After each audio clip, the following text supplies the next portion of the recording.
As promised, today I bring you an easy explanation of the poem Paper Boats. I also have a short summary of the poem to help you understand it better. Please watch the entire video so that you get the maximum benefit from it. It's a short one and will not take too much of your time, but you do need to watch the entire video. This is my first video for the year 2021. So let me begin by wishing you all a very happy and prosperous new year. May it be a great one for each one of us. For those who are new here, I'm Mylene from English Made Easy. I'm an English teacher, and this channel is dedicated to creating easy and interesting lessons so that you can improve your English in an enjoyable way. So, if you want to get better marks in your tests and exams by understanding the lessons in a simpler way, do subscribe to English Made Easy. If you subscribe to my channel, you will not miss out on any of the lessons that I post.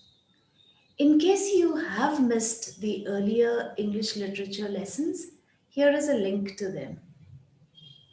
Do watch them when you have time.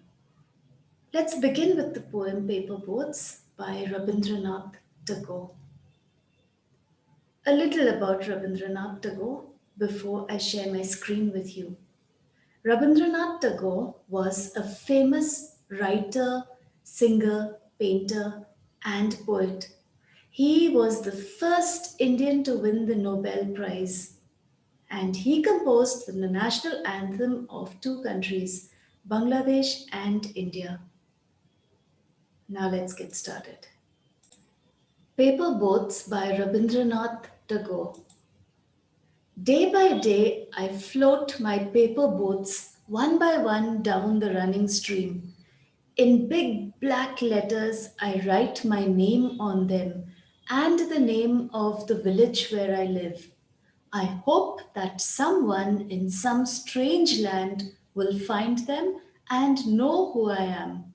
I load my little boats with surely flowers from our garden and hope that these blooms of the dawn will be carried safely to land in the night. I launch my paper boats and look up into the sky and see the little clouds setting their white, bulging sails.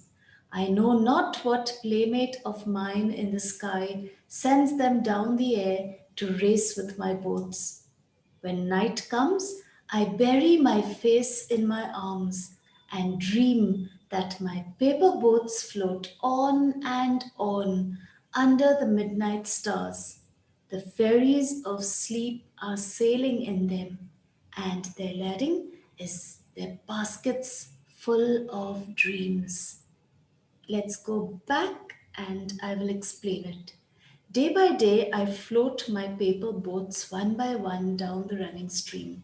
So there is a stream of water, running water, that means it's flowing, and the poet, the person in the poem, floats his paper boats one by one down that stream every day.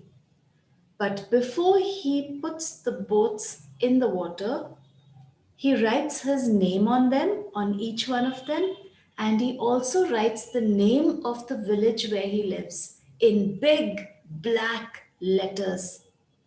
Why does he do that? He does that because he hopes that someone in some strange land will find them and know who he is. He wants someone far away to find his paper boat and see his name written there and the name of his village and know who he is. But before he sets them afloat, he loads his little boats with surely flowers from his garden.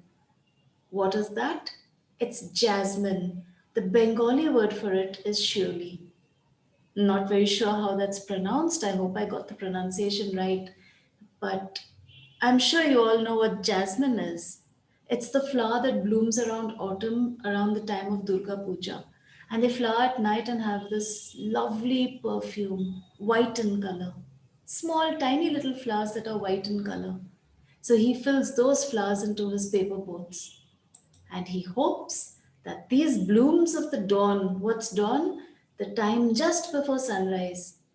So he hopes that the blooms of the dawn will be carried safely to land in the night. By the time it's night, he hopes that all his paper boats would have landed in some strange, nice land. He launches his paper boats and then he looks up into the sky. And what does he see when he looks up into the sky? He sees little clouds setting their white, bulging sails. What are sails? So here he's comparing the clouds to ships that have sails.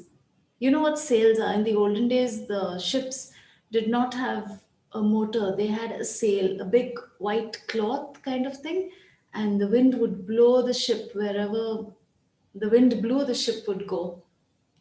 Okay, so the clouds looked like that. It was probably very windy, and when he looked up into the sky, he could see these white clouds that looked like they were setting their sails and floating by. And he says, I know not what playmate of mine in the sky. He imagines he has a friend, a playmate, someone who plays with him in the sky, who sends those clouds down the air to race with his boats. So it must be very windy, and the clouds are floating, and his boats are flowing in the running stream. So it's like a competition between the clouds floating by and the boats also flowing down the stream. So he thinks there's a playmate of his in the sky doing that. And it's night now, and he goes to bed. He buries, that word is pronounced as bury. The reason I'm stressing on that is because I hear a lot of students saying bury. It's not bury, it is bury, pronounced as Berry, like berry, bury. So when night comes, he buries his face in his arms and he dreams. And what does he dream? He dreams that his paper boats float on and on under the midnight stars. And something nice is happening.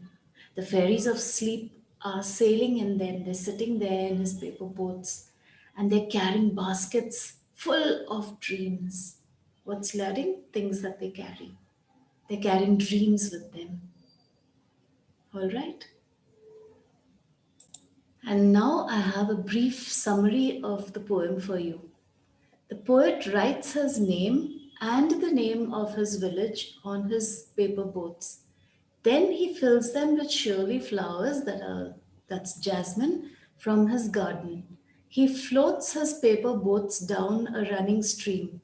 He hopes that the boats will reach some strange land and someone will find them and know who he is. He also hopes that the flowers that had bloomed at dawn, that is just before sunrise, will reach the strange land safely by night. After he launches his boats, he looks into the sky and sees many little clouds that seem to be putting up their sails as in a boat. He presumes that he has a playmate in the sky who is sending the clouds down to race with his boats. At night, he buries his face in his arms and dreams that the boats are floating under the midnight stars. He dreams that the fairies of sleep are sailing in them and carrying with them some baskets full of dreams. Well, I do hope I was able to explain the poem well and that you have understood every part of it. If you need help with any part that you have not understood, do let me know in the comments below. If you enjoyed today's lesson, do hit that like button and share it with your friends who might benefit from it. The next lesson will have the questions and answers of paper boats. So do watch the next video if you want help with that. And don't forget to subscribe so that you get notified when I post it. I have some homework for you to do before I end. What you have to do is make a paper boat. Fill it with flowers from your garden, any kind of flowers. Make a New Year's wish and set it afloat in a river or lake nearby. Can you do that? Here's wishing that all your hopes and dreams come true this year. Cheerio.